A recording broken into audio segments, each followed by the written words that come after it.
to see, you know, what Venus may be where your money is affected or where your money's headed.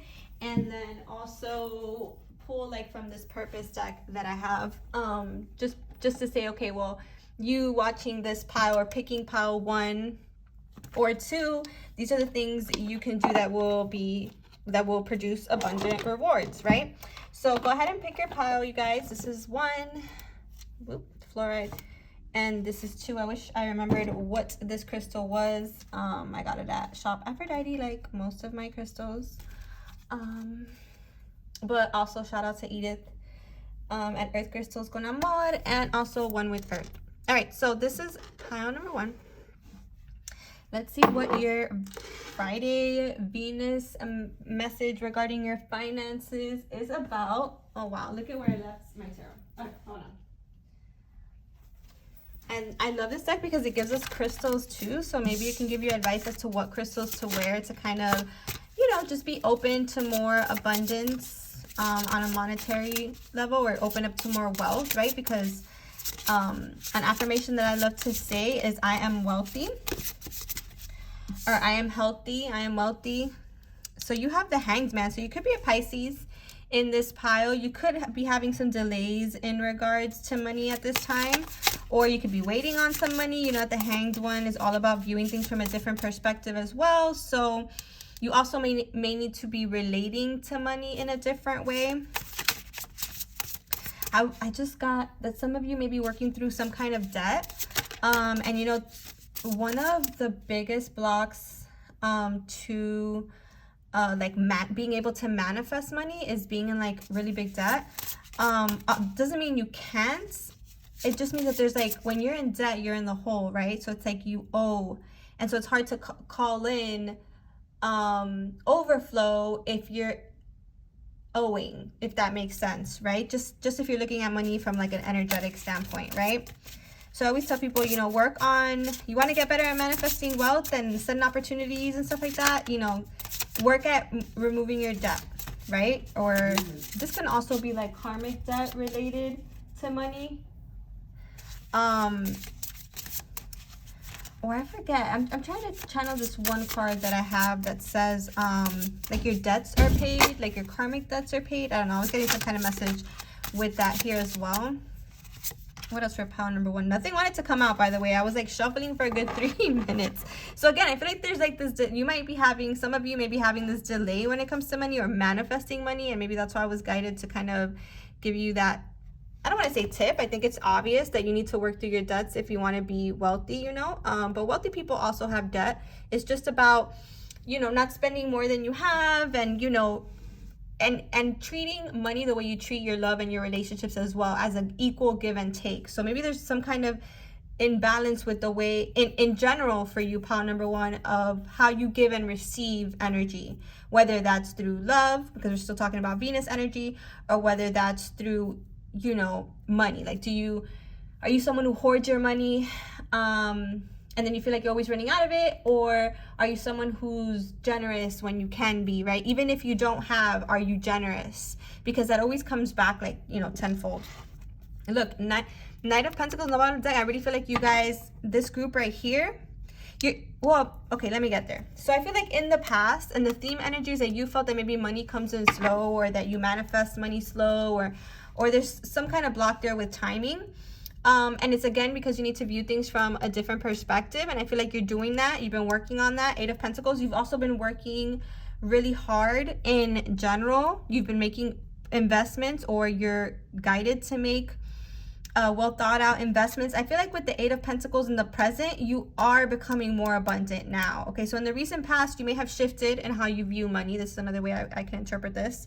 Okay, you viewed it as slow in coming, like you never had enough. And now with dedicated work and effort, both vibrationally and in the physical world, there's this time of abundance. And you'll start seeing like 888 when that time is coming in, is what I'm getting.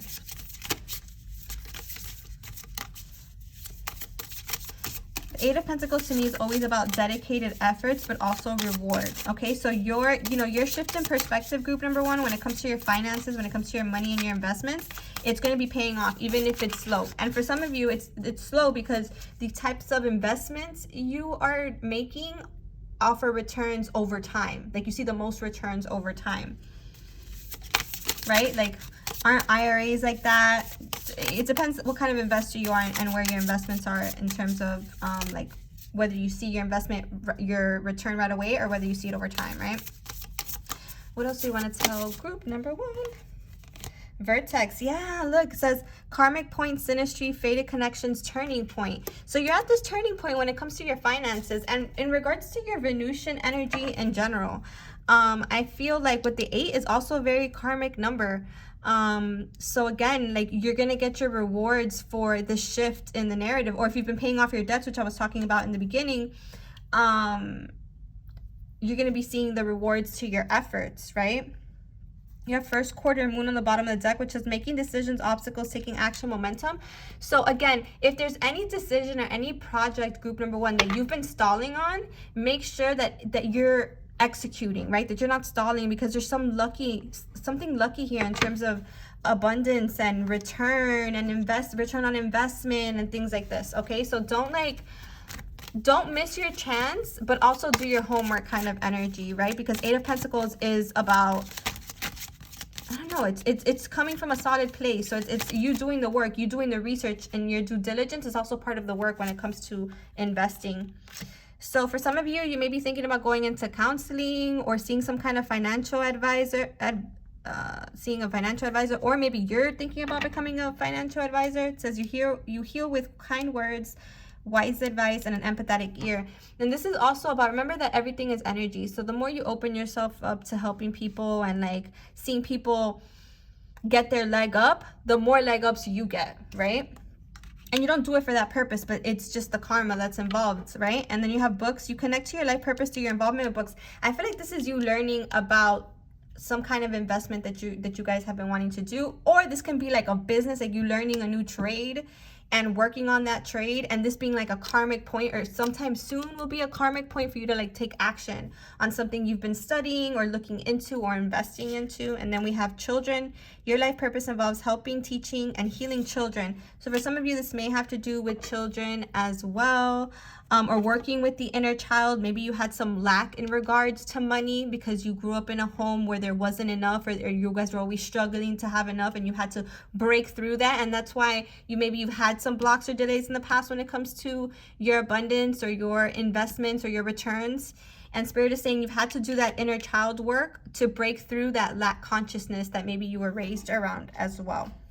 And for some of you, this is a life purpose or an endeavor about animals, about pursuing something regarding animals as well. You're very connected to them. It's going to be fruitful.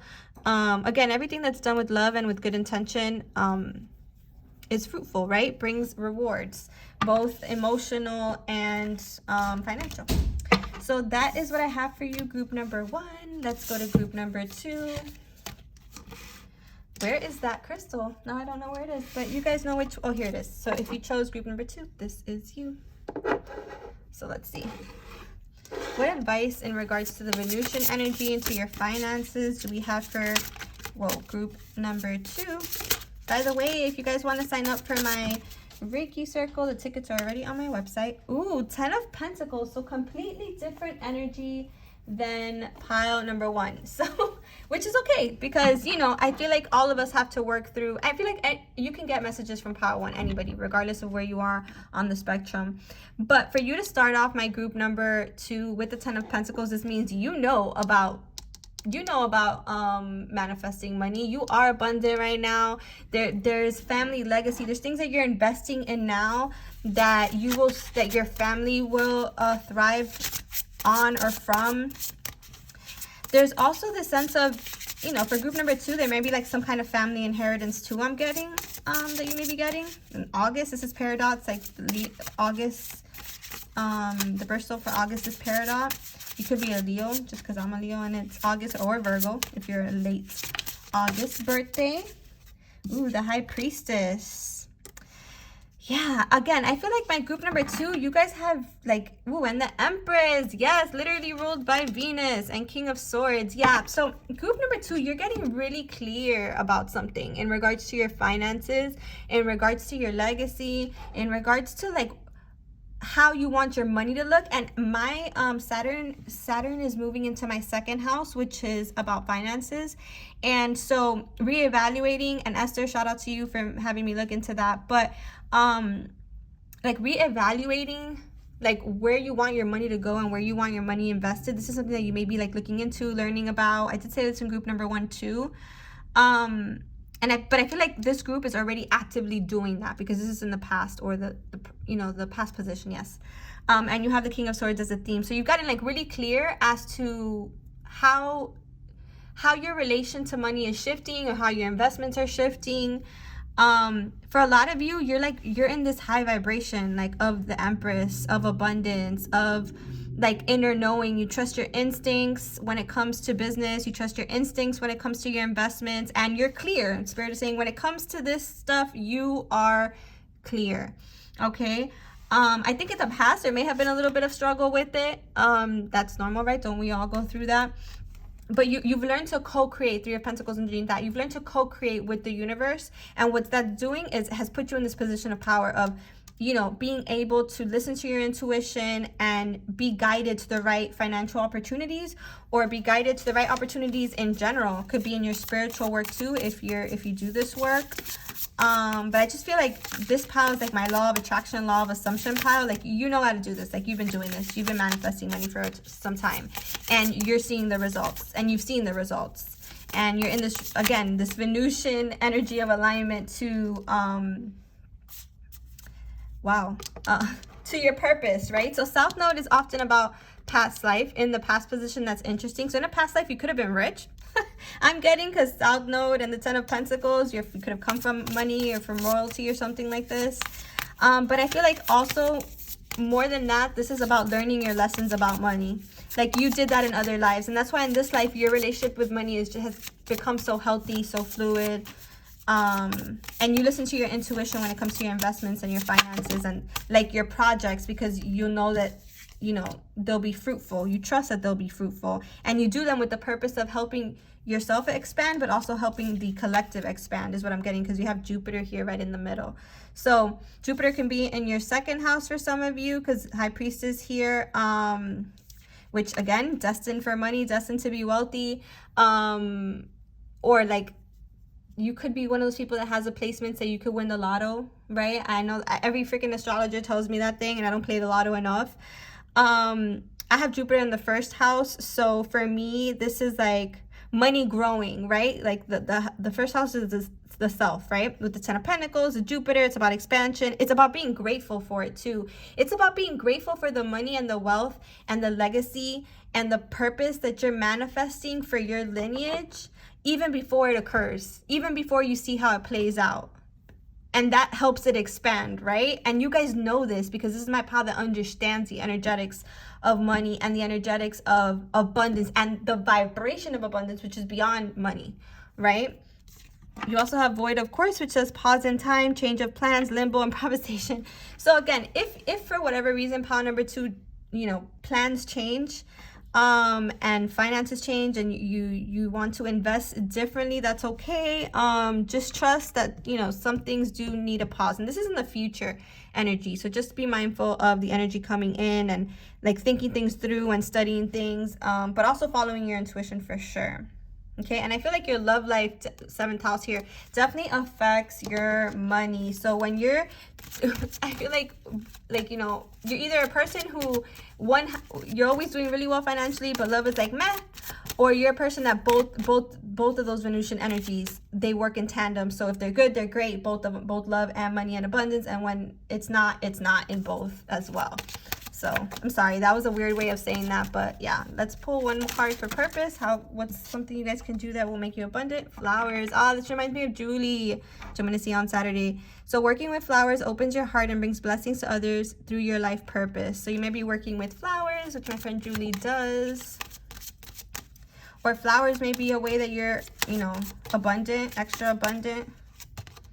and creative expression, of course. So your soul, so any creative endeavors, my pile number 2, spiritual endeavors, I feel like you're going to be very successful in. So yeah, hope you guys resonated with this. Again, you can sign up for my Reiki circle via the link in my bio to my website. Love you guys. Bye.